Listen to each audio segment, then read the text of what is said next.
Assalamualaikum Bunda. Bertemu lagi dengan saya Mama Milen. Udah lama kita nggak jumpa ya Bun. Semoga semuanya sehat-sehat, apalagi di masa pandemi ini.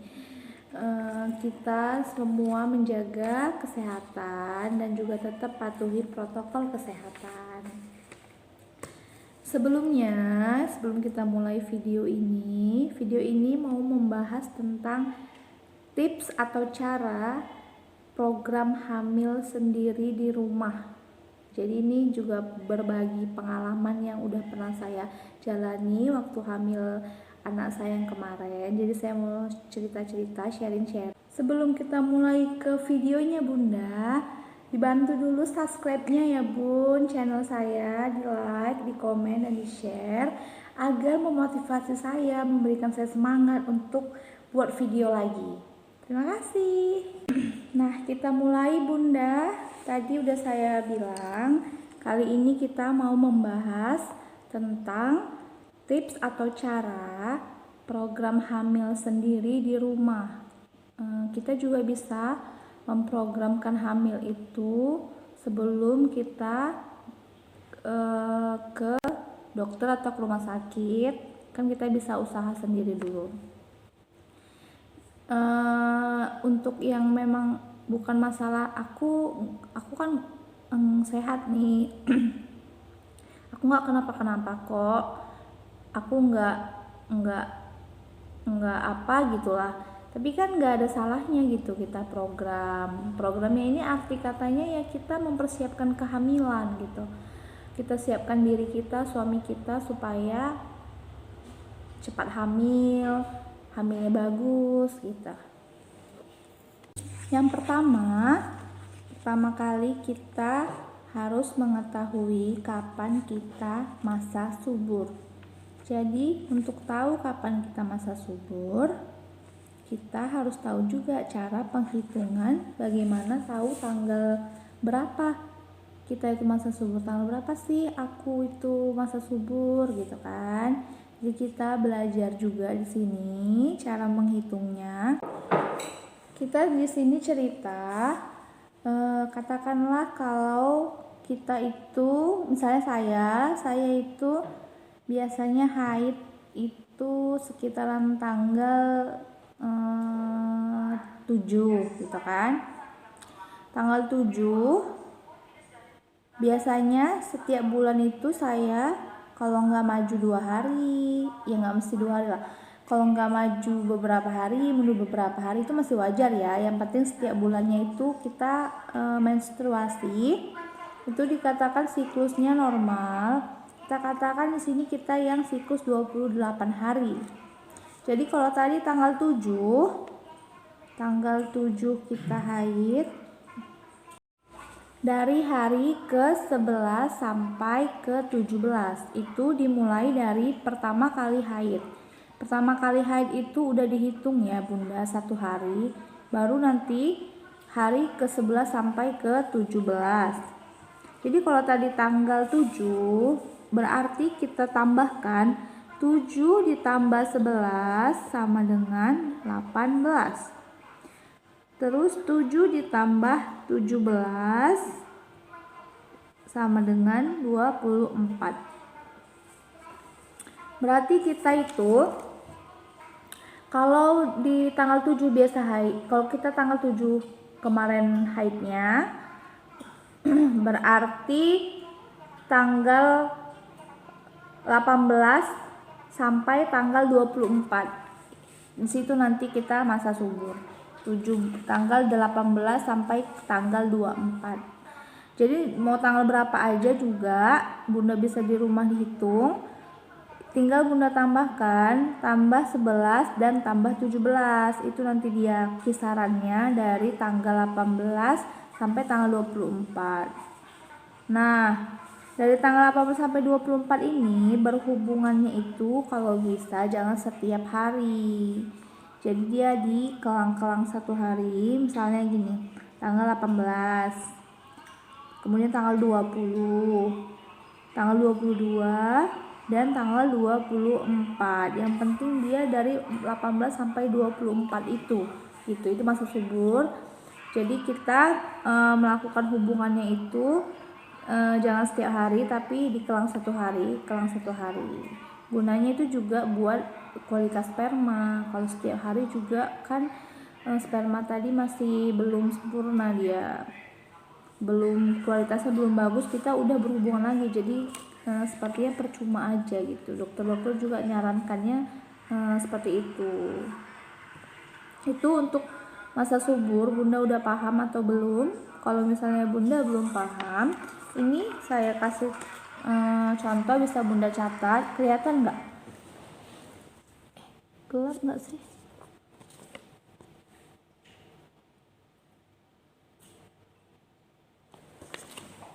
Bisa juga masa subur itu ditandai dengan suhu tubuh basal kita ini dia meningkat gitu.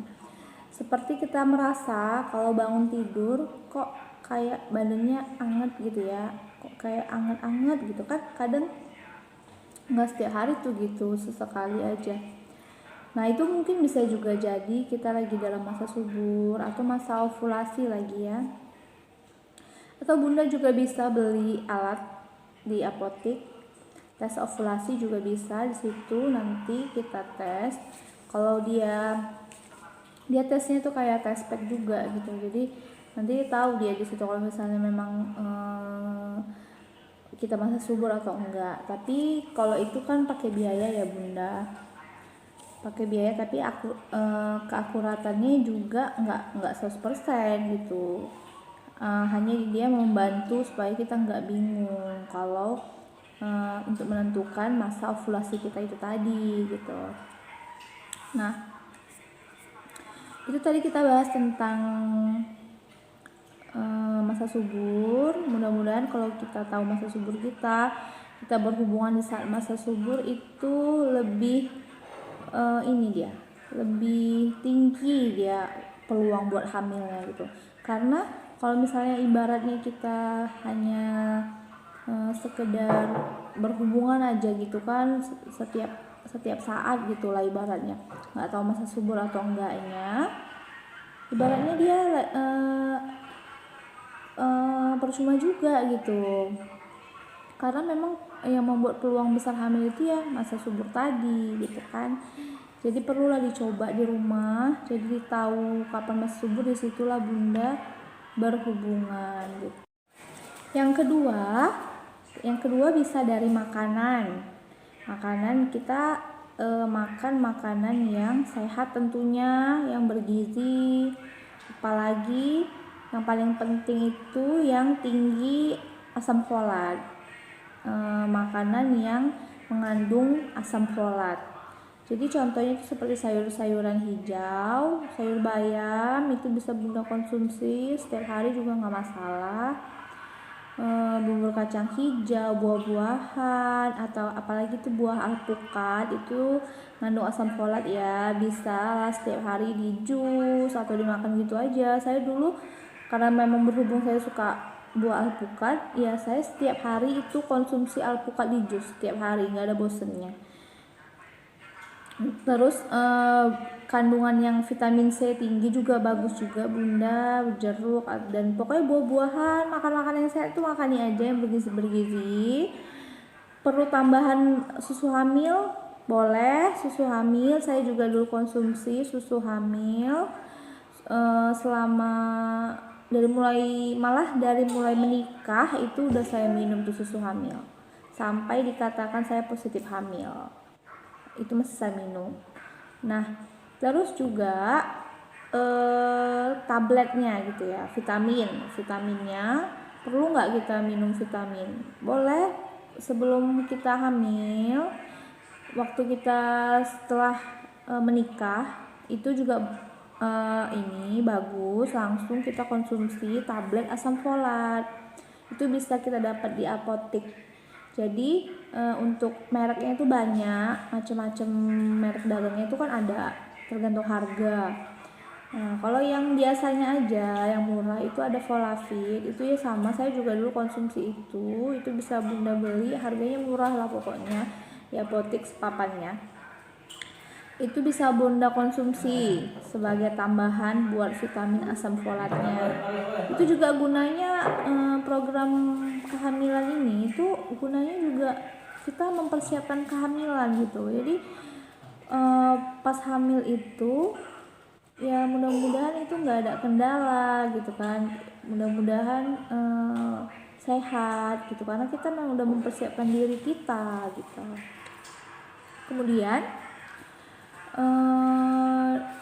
tadi itu makanan ya yang sehat-sehat, yang bergizi, yang tinggi asam folat, tinggi vitamin C. Yang ketiga, kita tidak boleh stres. Stres itu paling pantang karena itu berpengaruh. Ibaratnya kalau kita stres atau kita lagi sakit juga itu berpengaruh banget gitu sama kesehatan fisik, mental, semuanya.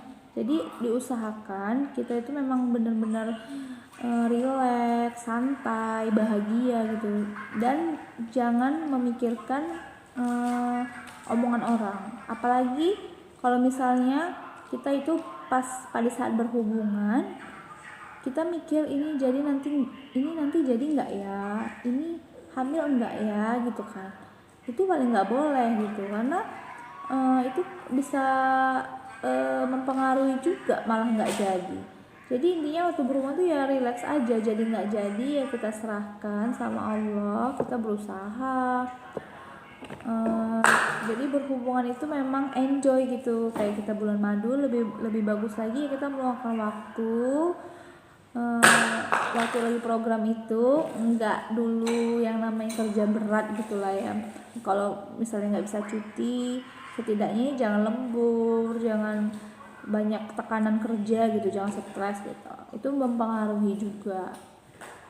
Nah udah tadi kita yang ketiga tadi jangan stres.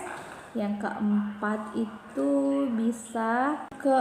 itu tadi dari suami bukan hanya istri, tapi suami juga perlu persiapkannya itu dalam hal apa?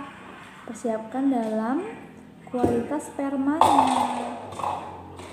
spermanya juga itu kan sangat berpengaruh, karena itu yang bakal menjadikan buah janin lah ke kita gitu, tergantung dia juga gitu, kita juga, dia juga gitu, sama-sama penting. Jadi sini perannya suami dan istri itu berperan penting.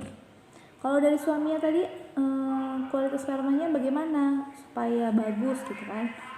Yang pertama, makanannya yang harus yang bergizi, yang tinggi asam folat juga, sama juga yang seperti saya bilang tadi, apa-apa aja ya yang bisa mengandung asam folat. Terus juga vitamin C, yang tinggi vitamin C. Terus tambahannya bisa minum madu, kan banyak juga madu penyubur pria itu bisa juga diminum.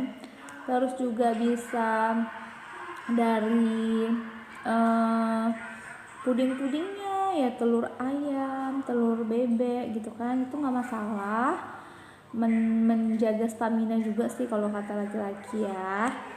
Terus juga jangan stres, apalagi laki-laki kan biasanya yang bekerja, yang biasanya tulang punggung keluarga, itu mungkin di kerjanya ya banyak tekanan, banyak kerjaan, itu kok diusahakan pikirannya jangan terlalu stres dulu gitu. Kalau udah di kerjaan ya sampai situ aja gitu, pikiran bebannya sampai rumah ya mudah-mudahan dilupakan dulu gitu untuk program ini gitu. Jadi sama-sama relax, sama-sama enak gitu.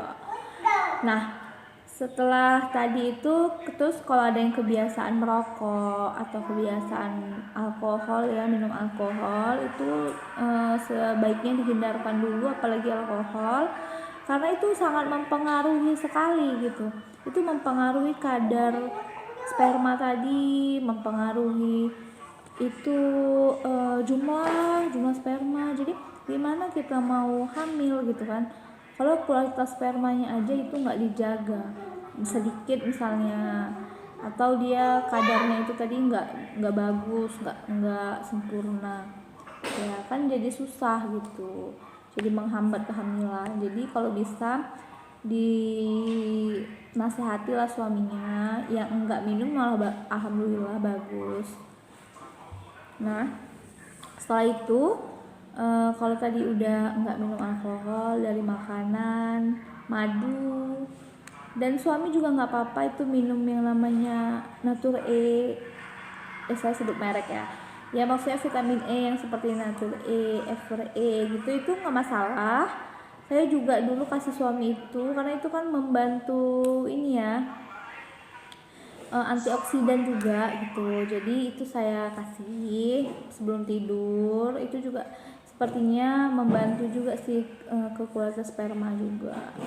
Nah, setelah itu tadi dari suami juga, kalau bunda merasa kurang yakin, maksudnya gini, kurang yakinnya aku nih ada apa gitu ya, bisa juga ada, maksudnya aku ada kista kah atau ada apa kah, bisa juga bunda ke dokter itu hanya untuk USG ya, USG, cek kesehatan kita, kesehatan wanita, kesehatan rahim, bisa juga ada apa gitu. Kalau misalnya bagus, nggak ada gini, kalau kita bermasalah, kalau dari dokternya, kalau bahasa kedokterannya ya, berarti ya mudah-mudahan aman gitu, peluang kita besar gitu. Tapi kalau misalnya ada semacam yang menghambat gitulah, kan bisa dikasih obat sama dokternya gitu kan kita nggak tahu juga gitu. Dan kalau bisa janganlah program hamil itu yang kusuk-kusuk gitu kan bunda, karena perut itu sangat sensitif gitu, kita nggak tahu gitu ya. Memang banyak kata orang ya, aku kusuk di situ hamil gitu, kita nggak tahu ya, Allahu alam gitu, entah memang itu rezekinya atau memang karena tukang kusuknya, kita nggak tahu. Tapi di dunia medis itu kan dilarang banget gitu, yang namanya kusuk-kusuk perut itu nggak boleh gitu. Jadi kalau bisa dihindari aja ya bunda. Itu kita perbaiki dari makanan, dari kualitas kita dan suami aja gitu, dan berdoa. Dulu saya itu juga nggak gitu menikah langsung bulan depan hamil, enggak, saya juga menunggu 3 bulan. Saya menikah bulan 1 2019 dan hamil itu positif test packnya itu di bulan 4, bulan April. Jadi 3 bulan juga saya menunggu. Ya dalam menunggu 3 bulan itu saya bukan pasrah, bukan menerima kalau hamil-hamil, enggak gitu. Ya memang saya itu ya program gitu. Dari mulai dibilang dari mulai menikah itu langsung saya lakukanlah semua yang saya bilang tadi itu, semua saya lakukan. Jadi nggak ada yang namanya menunggu. Ada juga sih gitu nikah bulan depan hamil, itu ya rezeki kan, rezeki orang kan beda-beda. Kalau kita yang nggak gitu ya kita berusaha lah, berdoa. Dan ada tipsnya juga, tips berhubungannya. Setelah kita berhubungan kan udah selesai, itu jangan langsung buru-buru bangkit dari tempat tidur, jangan langsung berdiri atau apalagi langsung ke kamar mandi, langsung buang air kecil. Nah itu ditakutkan nanti spermanya itu ikut keluar. Waktu saat kita buang air kecil itu dia ikut keluar juga, itu kita takutkan gitu. Apalagi kita kan itu jongkok. Jadi kalau bisa, bukan kalau bisa pun, harusnya setelah berhubungan itu kita diam dulu di tempat tidur, kaki kita langsung naikkan ke atas, ke dinding. Kita tempelin ke dinding itu sekitar 15-30 menit. Kita naikkan lurus, tegak lurus gitu. Itu gunanya itu membantu sperma untuk cepat masuk dia ke rahim kita. Memudahkan lah, kita membantu dia nih supaya dia juga lebih gampang gitu jalan ke dalamnya gitu kan. Memang pasti agak pegel, tapi kalau udah biasa enggak sih bunda, setiap berhubungan kayak gitu aja buat jadi kemungkinan tumpahnya itu kan nggak ada gitu ya, walaupun nanti setelah sudah 30 menitan gitu kan kita tetap bangkit, pasti ya memang ada yang keluar juga dikit-dikit, tapi kan nggak semua, sebagian pasti udah ada yang masuk gitu. Apalagi yang memang kita langsung bangun pasti tumpah, ada yang pasti tumpah gitu. Memang ada juga sih pasti orang yang nggak ngelakukan gitu langsung jadi, tapi ini kan kita lagi usaha program ya, kita buat aja kayak gitu. Mungkin itu aja dulu ya Bunda. Jadi saya rangkum lagi tadi tipsnya atau cara program di rumahnya itu. Yang pertama kali tadi kita tentukan dulu masa subur kita. Ya, udah tahu tanggalnya, masa suburnya, di situ kita berhubungan. Baru yang kedua tadi makanan, dari makanannya yang sehat, yang bergizi, tinggi asam folat, vitamin C, makanin aja. Nah, yang ketiga sama tadi susu hamil, vitaminnya, vitamin asam folatnya juga. Terus tadi yang ketiga tadi jangan stres, enjoy. Yang keempat tadi saya bilang ini ya, apa namanya, dari suaminya juga diperhatikan kualitas sperma, pola hidup sehat suami juga, suami istri. Terus juga tips yang terakhir tadi yang kaki diangkat itu. Nah, itu coba Bunda praktekkan di rumah, semoga aja berhasil dan mudah-mudahan berhasil gitu. Dan jangan lupa berdoa. Mungkin itu aja yang bisa saya sampaikan dalam video kali ini. Apabila ada salah-salah saya, tutur kata saya yang kurang berkenan, itu saya mohon maaf, saya mohon dimaafkan apabila ada menyinggung. Dan saya ingatkan kembali, saya jangan lupa di subscribe channel saya, di like, di komen, dan di share semua agar saya tambah semangat lagi buat videonya. Oke Bunda, terima kasih.